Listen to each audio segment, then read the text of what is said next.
article in The Atlantic by a friend, which you're almost certainly familiar with. The reality is that the Islamic State is Islamic, very Islamic.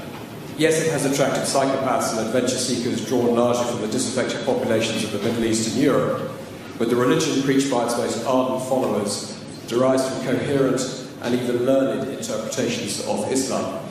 And the article obviously goes on to advise us to base our strategy on countering Daesh with that understanding at its heart, and I invite you to comment on that.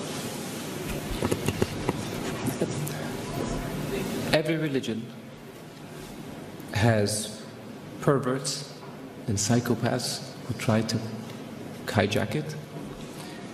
ISIS is as much Islamic as the KKK is Christian. Don't they have a cross? Don't they do everything in the name of religion and Christ? Don't they believe that Christ compels them to lynch and kill people of African descent? Can one really say that the KKK is a Christian organization? There are other groups that one can point to. There are other massacres that were committed in the name of keeping certain countries or regions clear of non-Christians. There are people like this also in the Jewish faith that have nothing to do with Judaism. There are people like this in the Hindu faith that have nothing to do with Hinduism. For anyone to argue that Daesh is Islamic is preposterous. In the Islamic faith, the Quran reveals that you have your faith and I have my faith. And you're free to practice your faith and I'm free to practice mine. What greater sign of tolerance and acceptance do you have than this? In the Islamic faith it says, he who kills an innocent soul is as if he has killed all of humanity.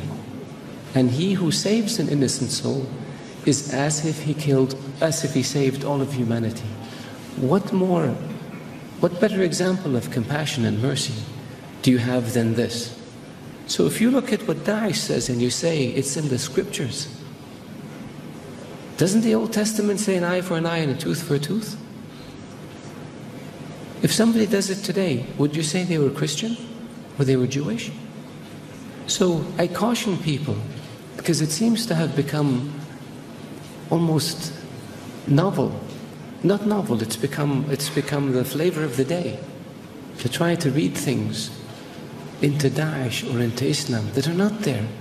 The Islamic religion and Islamic civilization was the civilization that preserved the history of Greek and Rome and passed it on to the West. Western civilization would not exist without the Islamic Arab civilization. The Islamic civilization and the Islamic Arab civilization was the civilization that connected China with Europe. So it was global.